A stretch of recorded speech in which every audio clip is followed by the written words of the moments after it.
तो लीजिए सुनिए शिवानी जी की कहानी फिर बे की फिर बे, यानी कि वापस आओगी ना। आज भले ही उस परिवार की समृद्धि, यश, ख्याति मटिया मेट हो गई है, पर कभी उसकी गणना पहाड़ के समृद्धतम परिवारों में की जाती थी। घटना तब की है, यानी 30 वर्ष पूर्व की। आज तो भव्य सौंद विभत्स खंडर के रूप में खड़ा है। कभी भी कुमाऊं की वेगवती वर्षा उसे धाराशायी कर सकती है।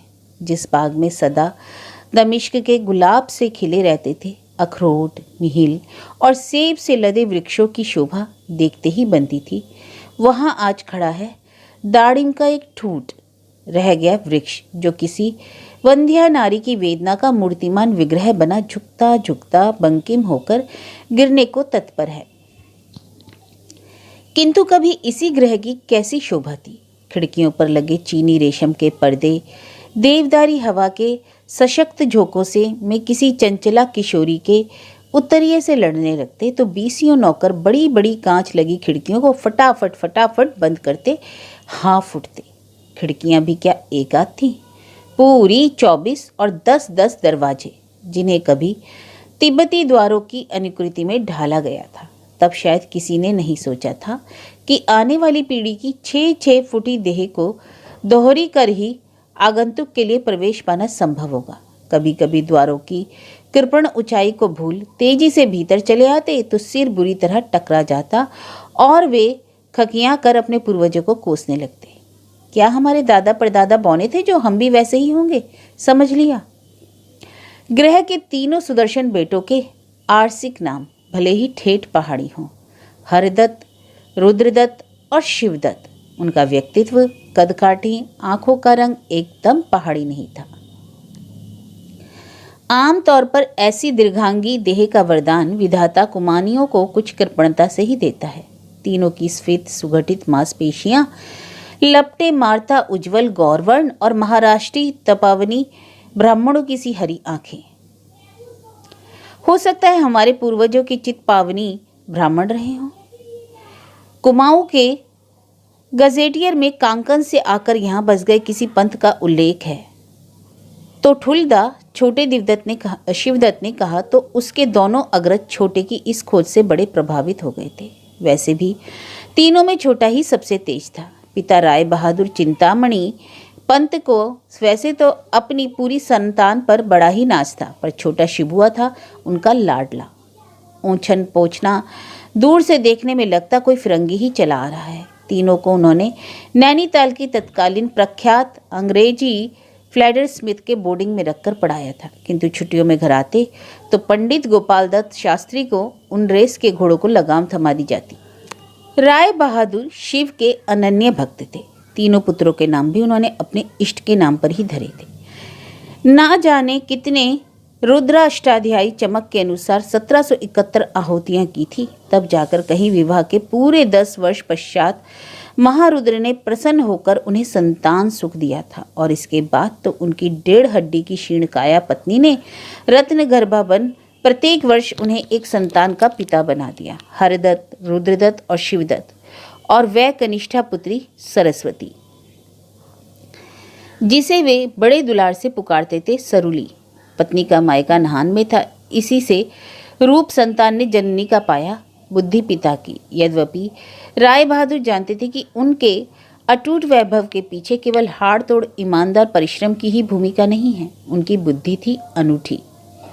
विधाता ने असंख्य शक्तिशाली कंप्यूटर ही उनके दिमाग में फिट कर जीता जागता रोबोट बनाकर ही उन्हें पृथ्वी पर भेजा था। उनका सा क्रिमिनल लॉयर कुमाऊं में क्या पूरे देश में भी शायद ढूंढने पर ना मिलता।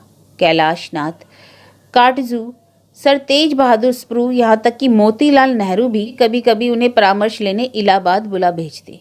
खूंखार दरिंदे खूनियों के तो वे जीते जागते मसीहा थे। जिरह करने खड़े होते तो दर्शकों की भीड़ से अदालत भर जाती और कंधे से कंधा छिलने लगता। फांसी के फंदे का भय फिर रहता ही किसे।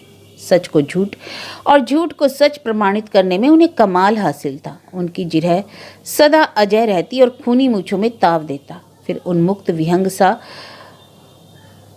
अपराधी आकाश में उड़ान भरने लगता। उधर राय बहादुर की तिजोरी दिन प्रतिदिन समृद्ध हो उठती। कभी कभी रात को वे करवटें बदलते उदास हो जाते। एक और शिव की ऐसी भक्ति, दूसरी ओर पाप की यह कमाई। एक जटिल मुकदमे ने तो उनका चैन ही छीन लिया।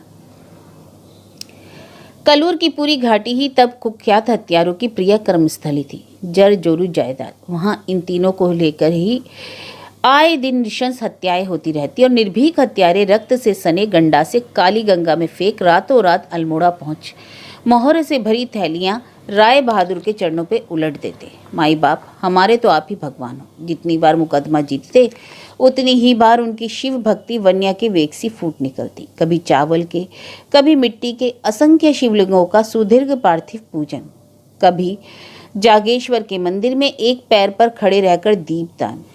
जब अंतयज जाति के क्रूर हिंसक यानी निषाद शबर को भी अनजाने में की गई शिव भक्ति ने उबार लिया, तो क्या उन्हें नहीं उबारेंगे भोलानाथ?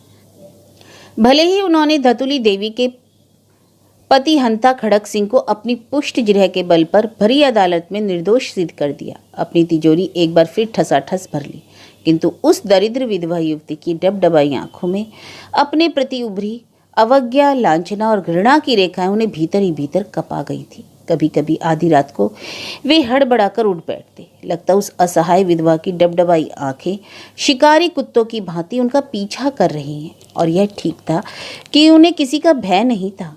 अंग्रेज लाट कमिश्नर सबकी कृपा दृष्टि उन पर थी, नहीं तो क्या राय बहादुरी ऐसे ही मिल जाती? और फिर उन दिनों की राय बहादुरी क्या आज के पद्म विभूषण से कुछ कम थी?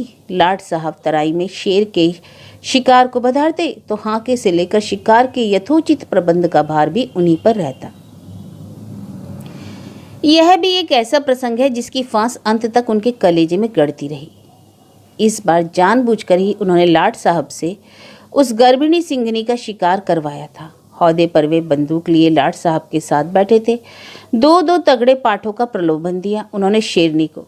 ठीक ही समय पर वहां खींच लाया था। संध्या के चुटपुटे आलोक में लाट साहब उस शेरनी की दुरवस्था को जैसे देख ना पाए। देख लिया तो वे अंग्रेज कभी गर्भिणी सिंघनी पर बंदूक नहीं चलाएंगे, यह वे जानते थे। लाख दुर्गुण हो उस फिरंगी कौम में, मानवता की वह कभी अवमानना नहीं करेगी। गर्भभार से और दो दो पाठों के गरिष्ठ ग्रासों से सिंघनी हिल भी नहीं पा रही थी और वहीं पसर गई। देखिए सरकार, कैसा तगड़ा शिकार है, देख क्या रहे हैं? दागिए बंदूक, नहीं तो हम पर ही झपटेगी। तराई के उस बीहड़ को चीरती असहाय पशु की वह चीतकार फिर एक पल को उन्हें भी दहला गई। सुना, सिंघनी गर्भिणी थी जानकर साहब को इतना दुख हुआ कि फिर उन्होंने कभी बंदूक ही नहीं हाथ में ली। शायद उसी संतान संभाववा सिंघनी का श्राप उन पर भी वज्र बनकर टूटा था। तीनों पुत्र यूनिवर्सिटी की पढ़ाई पूरी कर घर आ गए थे। महत्वाकांक्षी राय बहादुर ने अपनी सुनहरी योजना भी बना ली थी। दोनों को ICS की परीक्षा में बिठाएंगे। छोटा जरा जिद्दी था, वह अपने मन की ही करेगा, यह वह जानते थे। उधर उनके दर्शनीय पुत्रों के लिए एक से एक संभ्रांत घरों से रिश्ते भी आने लगे। पहले तीनों अपनी अपनी हंडिया खदबदाने योग्य तो हो ले, अभी ना नौकरी ना चाकरी, हमने तो विवाह की बात ही अभी नहीं सोची। वे सबको हंस हंसकर टालते चले जाते। उधर पुत्री सरस्वती 16 वर्ष की हो चुकी थी। हाई स्कूल में फर्स्ट डिवीज़न भी ले आई थी। देखने में तो भाइयों से 20 से 19 ही थी, पर सौम्य शांत चेहरे का आकर्षण देखने वालों को बरबस बांध लेता। बचपन से ही मिशनरी स्कूल में पढ़ने से उठने बैठने में स्वयं ही एक सुघड़ सलीका आ गया था। राय बहादुर के ही एक सहपाठी श्यामाचरण के इकलौते बेटे से उसका विवाह संबंध स्थिर हो गया। विवाह में राय बहादुर ने दिल खोलकर खजाना लुटा दिया। उन दिनों पहाड़ के संभ्रांत समृद्ध परिवारों में भी कन्या का विवाह बिना आडंबर के ही संपन्न होता था।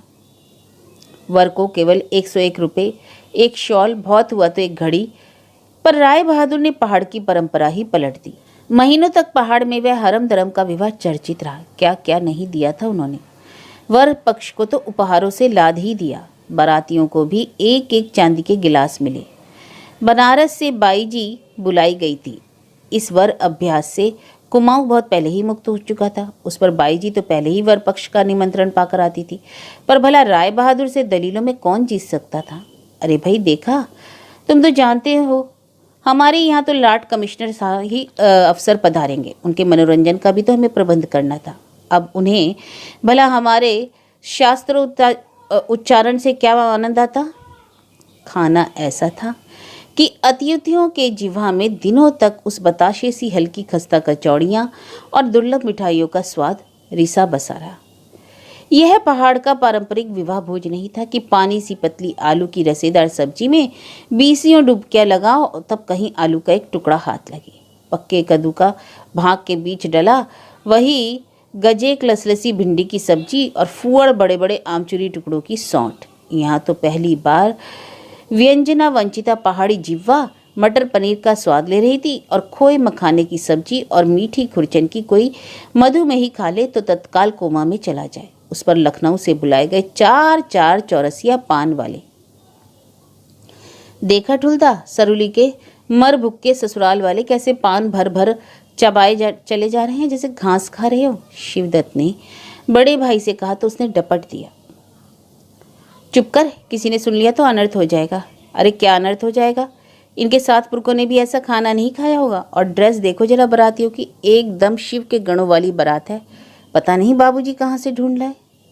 लड़का तो अच्छा है, अरे क्या खाक अच्छा है, एकदम जनाना चेहरा, 18 इंची कमर, कैसे मटक मटक जनखो सा चल रहा है। जरूर रामलीला में सीता बनता होगा। तू भाग तो शिबुआ, जा बाबूजी का हाथ बटा। बड़े भाई ने उसे जबरन ढकेल दिया था। बड़ी धूम गरज से विवाह संपन्न हुआ। पितृगृह की समृद्धि की विभिन्न पोटलियां बांध सरुली अपनी देह भार से भी भारी कामदार लहंगा और दोहरे दुपट्टों पर का भार संभालती विदा हुई तो राय बहादुर ने अपनी पत्नी से कहा, 1-2 दिन में सत्यनारायण की कथा सुन हम काशी जाकर गंगा और नहा लें बस।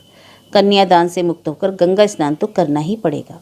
उधर परीक्षा भार से मुक्त होकर के तीनों निगरगंड अलमस्त बेटों को नया शौक चल रहा था कुश्ती का। रानी खेत से कुश्ती में पारंगत एक उस्ताद को बुलवाकर गंडा बांधा गया। पहले घंटों तेल मर्दन होता, फिर व्यायाम और फिर चलता कुश्ती पर्व। बारी बारी से तीनों भाइयों की देह एक दूसरे से गुथी मिट्टी में सन जाती। बागीचे में ही अखाड़ा बन जाता। विचित्र हुंकारे और विकट निनाद। कभी कभी आस पास के लोग भी तीनों भाइयों की कुश्ती देखने जुट जाते। काले काले लंगोटों से निकली कदली स्तंभ सी गोरी जंघाएं, बाहों में उठती गिरती मांसपेशियों की मछलियां और मुगदर सी पुष्ट बुझाएं। कौन कह सकता था कि ये यतन से पली मक्खन खालिस दूध दही से सिंची सुकोमल दही हैं जो छूने से भी मैली होती थी। 2 भीषण चट्टानें ही जैसे एक दूसरे से टकरा उठती। लगता किसी ऐतिहासिक युग की यवनिका की चीर मल्लवीर ही धरित्री की छाती को कपा रहे हो। कृष्ण बलराम या भीम जरासंध। एक दिन दोनों बड़े भाई आक्रमणोद्धत खूंखार पहाड़ी भालुओं से भी परस्पर भिड़े धरा पर लौट रहे थे। अपनी मांसपेशियां सहलाता शिवदत्त अपनी बारी की प्रतीक्षा कर रहा था कि वह अपरिचिता किशोरी ना जाने कहां से टपक पड़ी। लंब तड़ंग 2 अर्धनग्न अवधूतों को धरा पर लौटते पोटते देखकर पहले तो वह सहम गई, फिर हूँ कहकर बड़े ने मझले को पटका तो हंसने लगी। कैसी मोहक हंसी, और हंसी के साथ सुचिक्न गुलाबी कपोलों पर उभरे गहरे गड्ढे। कौन हो तुम, क्या काम है? शिवदत्त ने उसे आश्चर्य से देखकर पूछा। जमीन पर लौट रहे दोनों भाइयों ने उसे अब तक नहीं देखा था। छोटे के प्रश्न से वे चौंके और एक दूसरे से विलग हो बैठ गए। वह फिर हंसने लगी। शिवदत्त अब भी उन गड्ढों को ही एकदम देख रहा था। कितने गहरे गड्ढे थे, जरा जैसे किसी घाव के निशान हो। क्या काम है, किससे मिलना है, गूंगी हो क्या? बड़े भाई ने प्रश्न का चांटा सा मारा तो डर गए। अम्मा ने चाची के लिए बागीचे की भिंडी की सब्जी भेजी है, भरी भिंडी की सब्जी है। फिर उसी त्वरित वेग से वह तश्तरी से ढकी कटोरी वहीं रख विलुप्त हो गई। इसी से कहा था, ठुलदा कुश्ती भीतर ही किया करो, उतना बड़ा आंगन तो है, छोटे ने कहा। उस सुंदरी किशोरी के सम्मुख अपनी अर्धनग्न देह का अवांछित प्रदर्शन उसे रह रहकर अपदस्थ कर रहा था। तो क्या हो गया, बित्ते भर की छोकरी ने हमें अधरंगा देख भी लिया तो कौन सा आसमान टूट पड़ा, और फिर हम क्या एकदम नंगे थे? बड़े ने कहा। फिर उठकर तश्तरी से ढकी कटोरी सूंघकर आंखें बंद कर ली। अरे वाह, खुशबू तो गजब की आ रही है। बहुत दिनों से भरी भिंडी खाई भी नहीं। भिंडी तो आला आई, पर कुश्ती का मजा बिगाड़ गई। क्या बढ़िया धोबी पाट दे रहा था मजले को। बेटों ने माँ को कटोरी थमाई तो वह बिना कुछ पूछे ही समझ गई। अरे पीताम्बर स्टेशन मास्टर की बेटी लच्छी होगी, कल उसकी माँ मंदिर में मिली थी, कह रही थी बाग से ताजी भिंडी उतार मसालेदार सब्जी भेजेगी। यह पट्टा स्टेशन मास्टर किस स्टेशन से चला आया? अम्मा पहले तो कभी नाम भी नहीं सुना था। बड़े ने पूछा तो अम्मा हंसने लगी। अरे अभी तो आए हैं उन्नाव से रिटायर होकर। शिवदत्त उस रात को बड़ी देर तक सो नहीं पाया। बार बार वही मासूम चेहरा आंखों में तैरने लगा। आज तक किसी विकार ने उसके ब्रह्मचारी हृदय को ऐसे मथित नहीं किया था। कैसी अद्भुत हंसी थी और कैसा मासूम चेहरा। अचानक 22 वर्ष का पिपासित यौवन सहसा वन्या के वेग से पलवित हो उठा। कौन थे यह पीताम्बर स्टेशन मास्टर?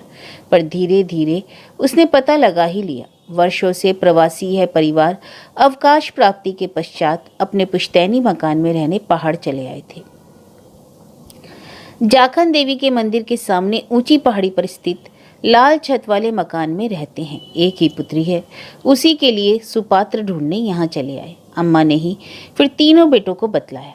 असल में भिंडी विंडी का तो बहाना रहा होगा। स्टेशन मास्टर ने तुम तीनों को कहीं देख लिया था, तब से लाट टपक रही है बामण की। तुम्हारे बाबूजी के पीछे हाथ धोकर पड़े हैं। सबको पता है कि तुम तीनों रोज 5 बजे अखाड़े में उतरते हो। सोचा होगा क्यों बीच में बिचौलिए को रखा जाए, सीधे ग्राहक को कोई क्यों ना माल दिखा दे। ठीक है अम्मा, कुछ दिन और भिंडी खा ले, फिर साफ साफ कह देना मेरे 2 बेटे तो शादी करेंगे नहीं, उन्होंने तो ब्रह्मचार्य का व्रत लिया है। तुम्हारे इस शुभोय की गाड़ी भले ही स्टेशन मास्टर झंडी दिखाकर रोक ले। कैसे घूर रहा था उसे। मजले ने कहा तो छोटे ने आव देखा न था, फट से पिलगट सा फटक मजले से भिड़ गया। अरे करते क्या हो, हाथ पैर तोड़ना है क्या भला? भाड़ में जाए तुम्हारी यह कुश्ती। अम्मा ने लपक कर दोनों को अलग किया और कहने लगी कैसी शादी और कैसा ब्याह? 2 बड़े भाइयों के कुंवारे रहने पर छोटी की शादी कैसे हो सकती है? उस पर क्या खाकर राय बहादुर का समधी बनेगा मुआ स्टेशन मास्टर।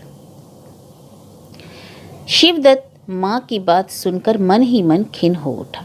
यदि कभी यह सुखद संभावना घटी तो क्या अम्मा अपनी सहमति नहीं देंगी? वह नित्य ही बड़ी आशा से सड़क के मोड़ की ओर निहारता, शायद भरी भिंडी लेकर फिर आ जाए। अखाड़ा इधर बंद था। दोनों भाई अपनी महत्वपूर्ण परीक्षा की तैयारी में जुटे थे। उसे तो तैयारी करनी नहीं होगी। वह जानता था कि पुलिस की परीक्षा में बैठते ही वह किला फतेह कर लेगा।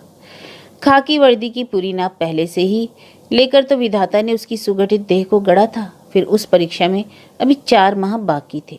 अब तक तीनों भाई उठते बैठते घूमते एक साथ थे, पर दोनों की पढ़ाई ने उन्हें अलग कर दिया और यह भी शिबुआ के लिए एक सुखद संयोग ही रहा। लुक छिप कर वह जाखन देवी के 3-4 चक्कर लगाया, पर वह नहीं दिखी। 5वीं बार वह तड़के ही उठकर उसी दिशा में चल दिया। अपनी पथरीली छत पर वह अपने भीगे बाल सुखाती आलू बुखारा चाट रही थी। बार बार कच्चे आलू बुखारे में दांत मारती, नन्ही रक्तिम जीवा को टक टक टकाती खट्टेपन की व्याख्या करती चटकारे ले रही थी। आलू बुखारा चाटती स्टेशन मास्टर दुहिता उसे भिंडी वाहिका से भी सुंदर लगी। फिर एक दिन अचानक उससे बाजार में टकरा गया। वह लोहे के शेर के पास की सीढ़ियां उतरती दिखी तो वह चट से उसके पीछे हो लिया। काली सलवार से निकली उसकी बताशे सी सफ़ेद पिंडलियां हर उतार के साथ कपोत सी फड़क रही थी। उसके हाथ में कागज का ठोंगा था। आज भी भिंडी ले जा रही हो क्या? उसने पूछा तो चौंक कर मुड़ी। नहीं, जलेबी है, उसने बड़े भोलेपन से कहा। जलेबी? इतनी सुबह? हाँ, बाबूजी रोज दूध जलेबी का ही नाश्ता करते हैं। वह उसे आश्चर्य से सिर से पैर तक देख रही थी। ऐसे क्या देख रही हो?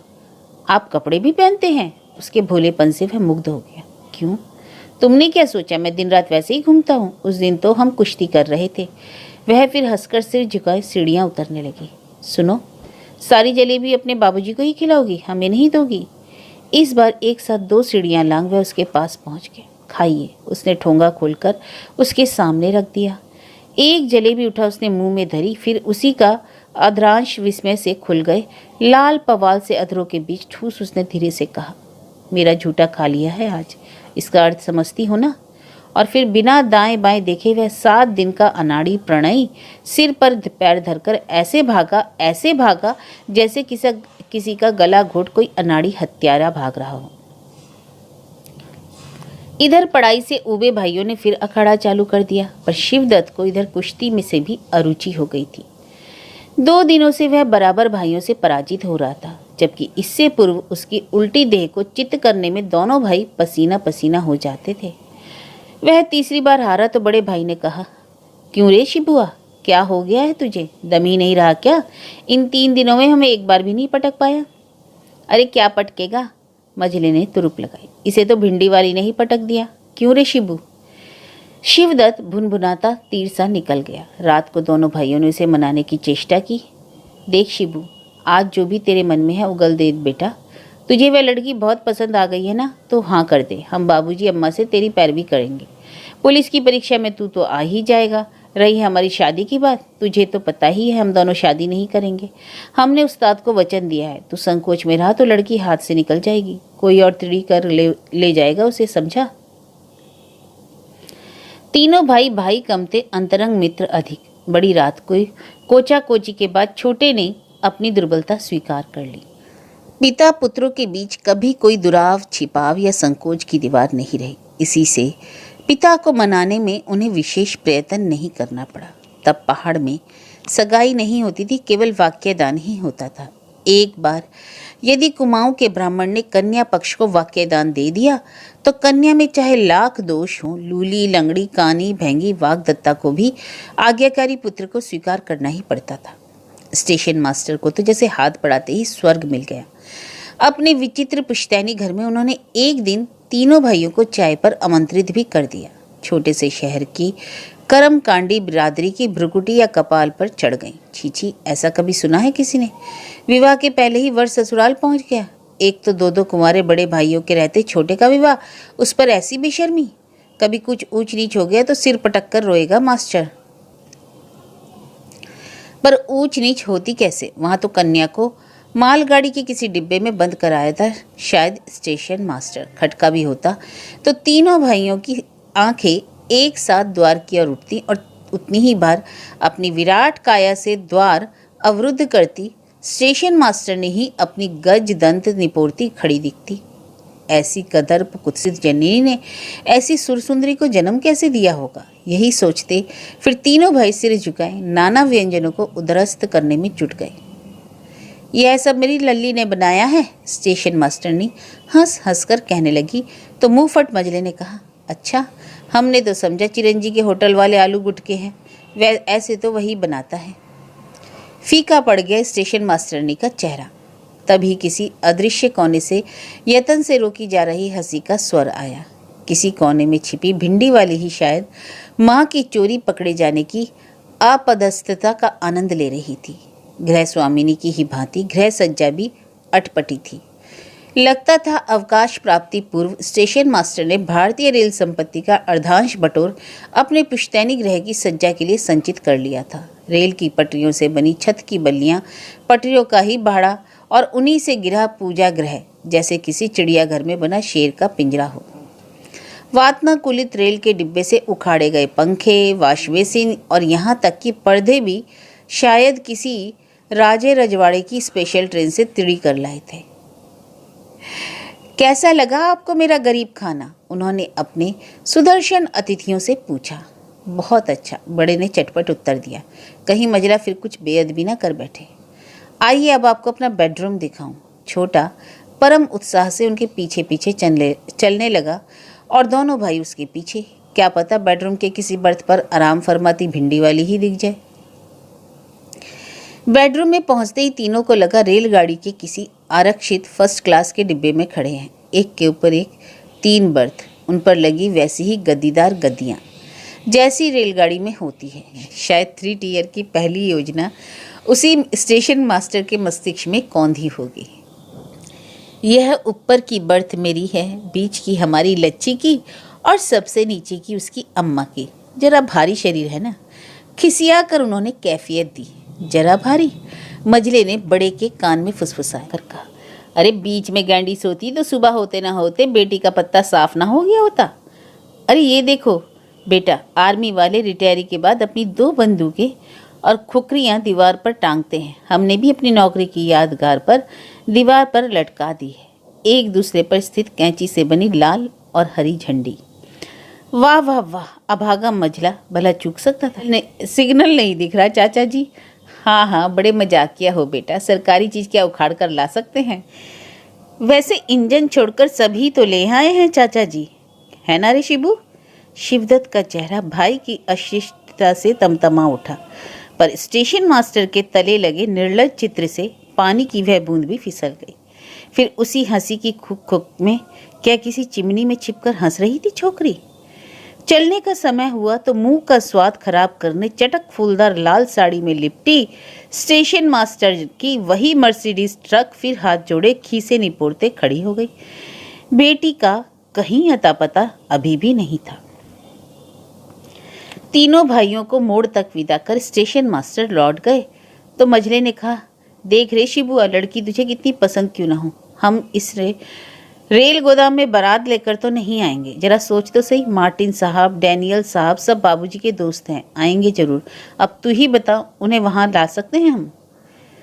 पर प्रेमोन्मत्त चक्षुहीन प्रणयी को तो ना मास्टर की लाल लाल हरी झंडियां दिख रही थी, ना रेल के डिब्बे, ना भावी सास की गजदंता। उसे तो बार बार मोहक हंसी के साथ आड़ू से गुलाबी सुचिकन कपोलों पर गहरे 2 गड्ढे ही दिख रहे थे। चलते चलते स्टेशन मास्टर रोली का लंबा तिलक लगा शिबू को अंगूठी पहनाने लगे तो दोनों बड़े भाइयों ने आपत्ति भी की। देखिए, यह सब तो आप बाबूजी से ही पूछकर कीजिएगा, हमें तो आपने केवल चाय पे ही बुलाया था। कैसी बात करते हो बेटा, यह तो छोटा सा शगुन मात्र है। आज अच्छा दिन है, पुष्य नक्षत्र है, शुभ कार्य निर्विघ्न संपन्न होगा। निश्चय ही पतरा रखने में कमजोर रहे होंगे स्टेशन मास्टर। शिवदत्त अंधविश्वासी नहीं था, किंतु अंगूठी पहनते ही जो धारावाहिक दुर्घटनाएं घटती चली गईं, उनसे वह भी विचलित हो उठा। घर पहुंचते ही देहरी में ऐसी ठोकर खाई कि पूरा का पूरा नाखून निकल गया। किसी कृतज्ञ असामी ने राय बहादुर को हिसार की भैंस लाकर दी थी। एक बार में पूरा 10 सेर दूध देती थी। सहसा मुंह से फैन निकालती वह धरा पर लौटने लगी और देखते ही देखते उसकी देह ठंडी पड़ गई। दूसरे दिन दोनों बड़े बेटों को परीक्षा देने जाना था।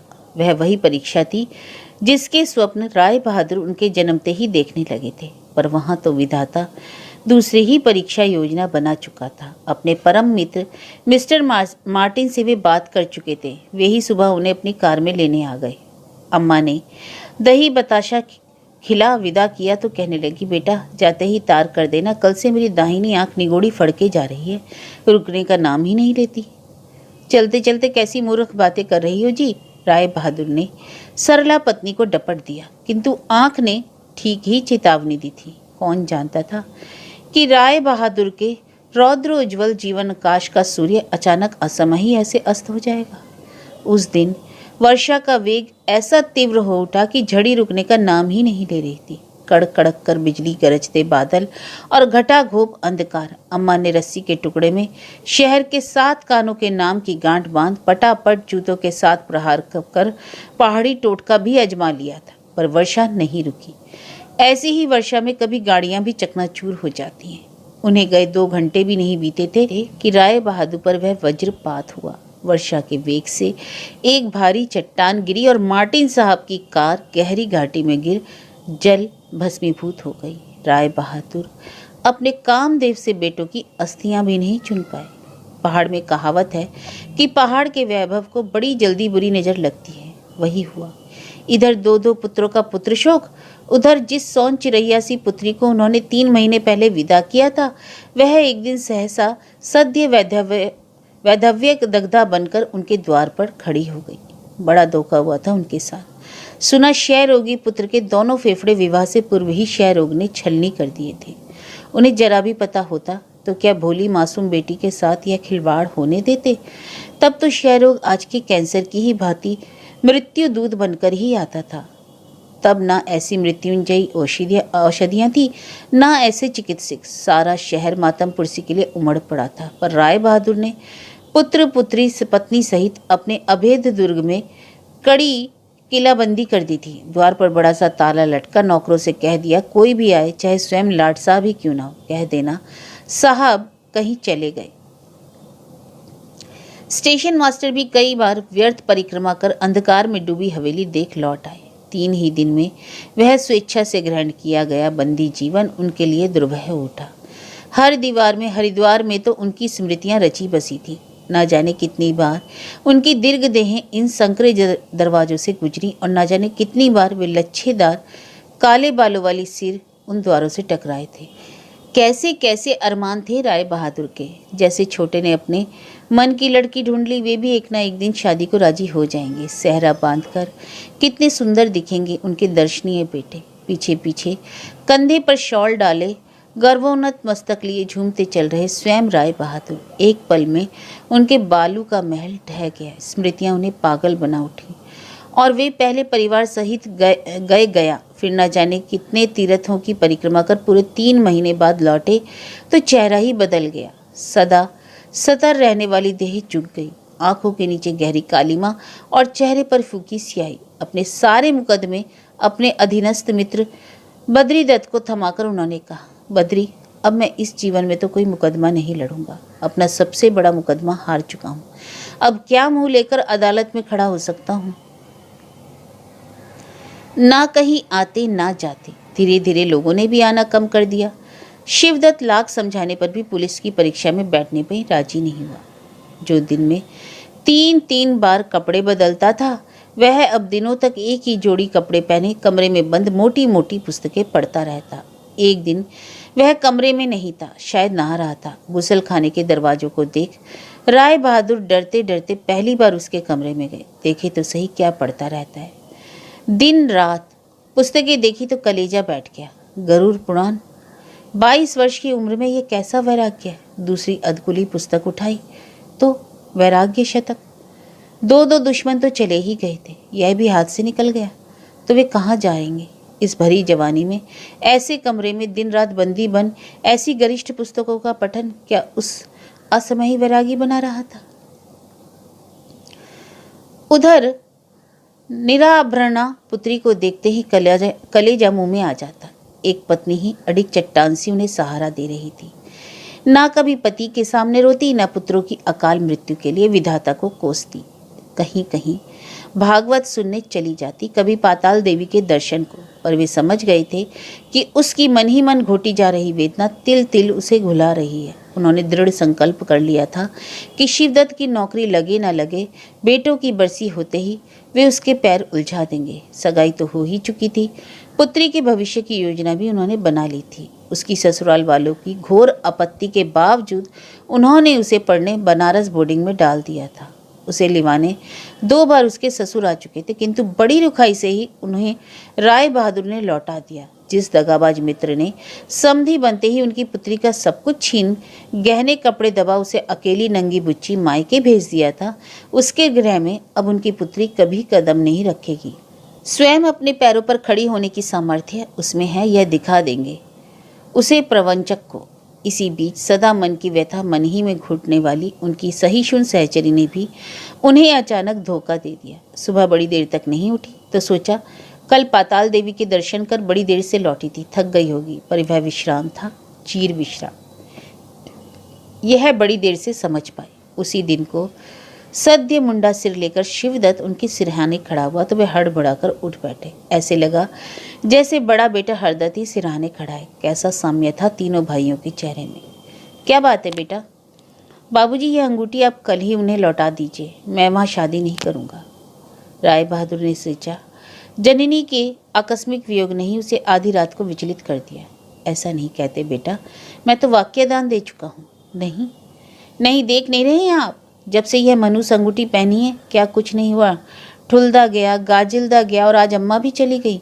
सरुली का वैधव्य भी इसी अंगूठी की ही देन है। एक क्षण को कुश की शैया के पास जल रहा पाथ्य का निष्कंप प्रदीप पत्तल से ढका होने पर भी कांपने लगा। कमरे में मलान अंधकार में पिता पुत्र एक पल को एक दूसरे का चेहरा नहीं देख पाए। राय बहादुर ने ही बड़े संयत गंभीर स्वर में कहा, जा बेटा, तेरा जी ठीक नहीं है, अभी शमशान से लौटा है, सो जा, कल बात करेंगे। नहीं, ये रही अंगूठी, जब तक आप इसे लौटाएंगे नहीं मैं पानी भी नहीं पीऊंगा। और वह धड़धड़ाता अपने कमरे में चला गया। इस हठी बेटे की जिद को वे खूब जानते थे और यही हुआ। एक पत्र के साथ अंगूठी वापस भेज दी गई। उसी क्षण स्टेशन मास्टर भागते भागते आ गए। यह क्या कर दिया आपने घोर सूतक में? आज अमावस के दिन शगुन लौटा दिया आपने तो इस ब्राह्मण को वाक्य दान दिया था परांजू। मैं क्या करूं पीताम्बर, तुम क्या सोचते हो मुझे दुख नहीं हुआ? ईश्वर ने मुझे भी एक अभागिनी बेटी का बाप बनाकर इस पृथ्वी पर भेजा है। मैं क्या दूसरी बेटी के बाप का दुख नहीं समझता? पर क्या करूं, अब एक ही बेटा है मेरा, वह तो अन्न जल त्याग कर बैठा है। अब तुम बताओ मैं क्या करता? उनका सवर गहन नैराश्य में डूब गया। मैं उससे मिलूंगा, कहाँ है वह?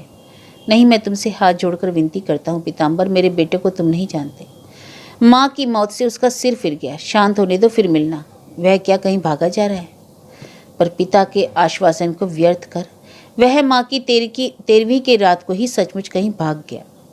कहाँ कहाँ नहीं ढूंढा राय बहादुर ने, कौन कौन से अनुष्ठान तंत्र मंत्र नहीं किए, कितने तांत्रिकों के चरण धोए, असंख्य गणकों से प्रश्न कुंडलियां बनवाई। सबने एक उत्तर की कटार उनकी शक्त विशक्त छाती में भौंकी। उत्तर दिशा में जाकर किसी अरण्य की गुहा कंदरा में खो गया है, अब कभी नहीं लौटेगा। जीवित है, रहेगा, पर तुम अब उसे देख नहीं पाओगे। उस विराट हवेली में पूरे 4 वर्ष राय बहादुर अपने एकांत से समझौता करते। छुट्टियों में पुत्री आती तो बार बार पिता की क्षीणतर होती देह देखती। बाबूजी, अब मैं आपको कहीं छोड़कर नहीं जाऊंगी। नहीं, तुझे अपनी पढ़ाई पूरी करनी होगी, चिंता मत कर। तेरे कायर छोटे भाई की तरह तुझे मैं तब तक छोड़कर नहीं जाऊंगा जब तक कि तुझे अपने पैरों पर खड़ी ना देख लूं। और अपना वचन उन्होंने पूरा ही किया। अपने विदेशी मित्रों की कृपा से उन्होंने पुत्री के लिए उसी मिशनरी स्कूल में नौकरी जुटा ली जहाँ की कभी वह छात्रा रही थी।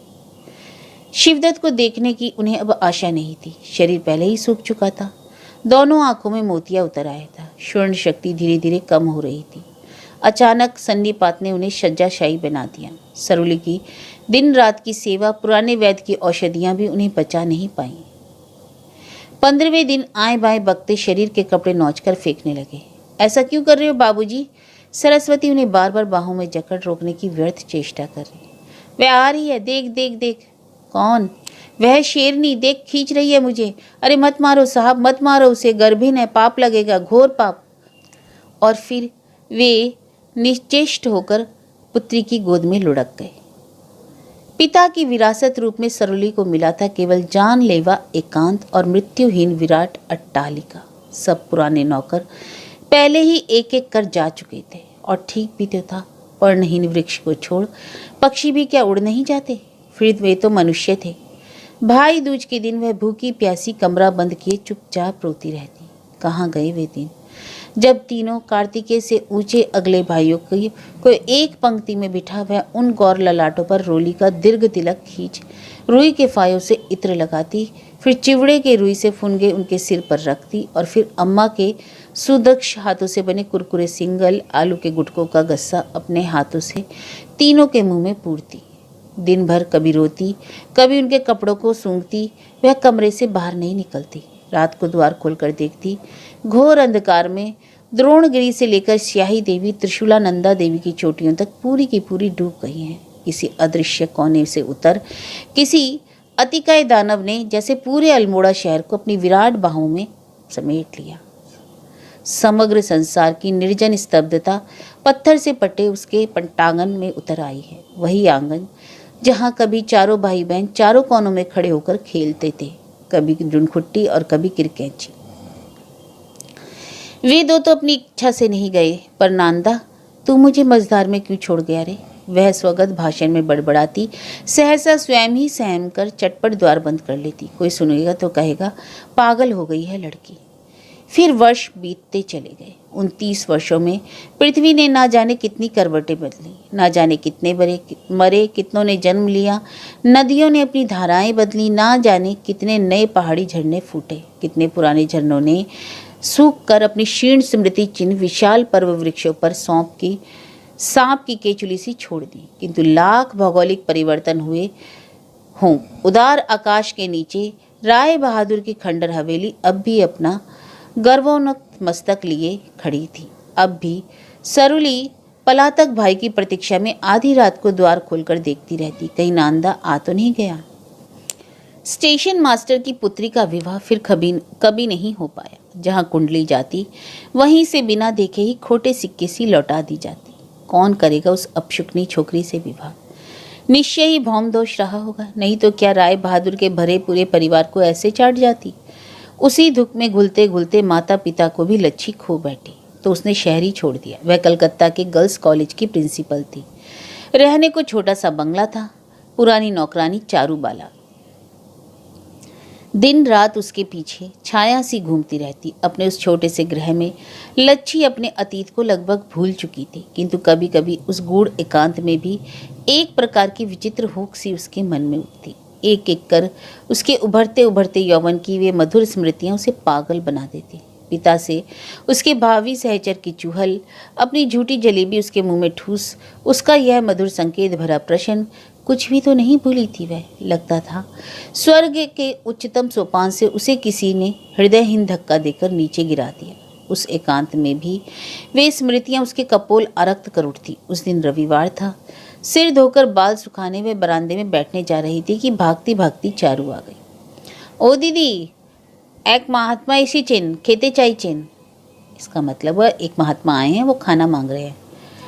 20 वर्ष पूर्व चारू का 7 वर्ष का बेटा केंदुली मेला देखने गया था, आज नहीं लौटा। विधवा माँ का वही एकमात्र सहारा था। तब से बेचारी जहाँ किसी साधु फकीर को देखती बौराकर पूछती, अमर कोकुन कोकुन फिर बे बाबा, मतलब कि मेरा बच्चा कब लौटेगा। तो देना, खाना तो धरा रखा है ना दीदी। अपनी चलुन केमन ठाकुर आजे, चेहरा एक बार निमाई ठाकुरेर मतन। निमाई ठाकुर कृष्ण जी के भक्त थे। तो वो बोलती है चारुलता कि दीदी एक बार चलकर देखिए कि उनका चेहरा एकदम निमाई ठाकुर की तरह है। इन भंड साधु महात्माओं पर उसे जरा भी श्रद्धा नहीं थी।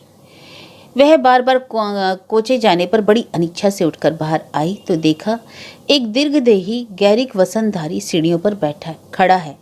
कंठ में रुद्राक्ष के बड़े बड़े दानों की माला, कंधे से लटका गेरुआ छोला और हाथ में कमंडल। यद्यपि मार्ग की क्लांति के कारण दोनों होठ सूख गए थे, फिर भी लाल लाल क्लांति स्पष्ट होकर पूरे चेहरे को उद्भासित कर रही थी। अपात म्लान कमल पुष्प की भांति गौर मुखमंडल घनी दाढ़ी मूंछों से ढका था। अर्धस्तपित आंखें उसने ऐसे झुका ली जैसे नारी मात्र की ओर देखना भी उसके लिए पाप हो। मूर्तिमान सौंदर्य ही जैसे उसकी सीढ़ियों पर खड़ा हो गया। आपने भोजन के लिए कहा है महाराज, पर मेरा खाना तो मेरी नौकरानी बनाती है, आपको कोई आपत्ति तो नहीं होगी। पर उसकी दृष्टि धरा पर ही निबद्ध रही, प्रश्न जैसे सुना ही ना हो। तब क्या बहरे थे महाराज जी? पर उत्तर देता कैसे? उसके हृदय में तो दारुण झंझा बह रही थी। महाकाल तुम्हारी माया दुर्निवार है। जिस मोह की डोर निर्ममता से तोड़ मैं बहुत दूर चला गया था, वहीं आज क्यों खींच लाए प्रभु। इस निर्मम प्रचंड ज्वाला को कैसे सह पाऊंगा। महाराज, आप कुछ ऊंचा सुनते हैं क्या? मैंने पूछा कि क्या आप मेरी नौकरानी के हाथ का बना खाना खा लेंगे।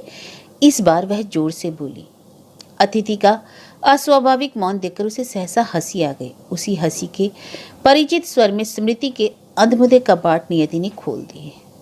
ना चाहने पर भी वैरागी की आंखें उस चेहरे पर निबद्ध हो गई। वही मोहक गड्ढे, अब रही सही भ्रांति भी मिट गई। वही थी, वही जो कभी अपना सर्वस्व लेकर उसकी ओर इस आशा से बढ़ी थी कि वह उसे स्वीकार लेगा, किंतु उसने एक पद प्रहार से उसके सपनों का प्रसाद छिन भिन कर रख दिया। पाषाण पिंड, आज तुझे नियति फिर यहाँ ले आई कि तू अपनी जड़ता का प्रायश्चित कर सके।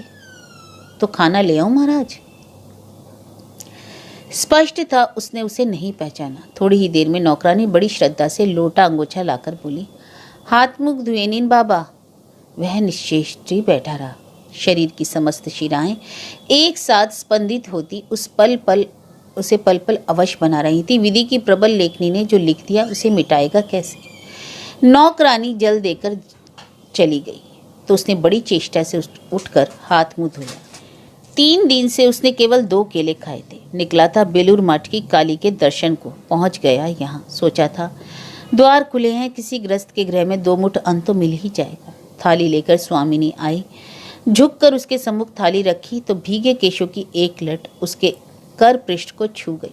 वर्षों तक गहन गिरी कंदराओं में भटकने वाला संसार त्यागी सिर से पैर तक कांप उठा। तब क्या इस सुदीर्घ साधना के बाद भी वह उस मोह से विमुक्त नहीं हो पाया?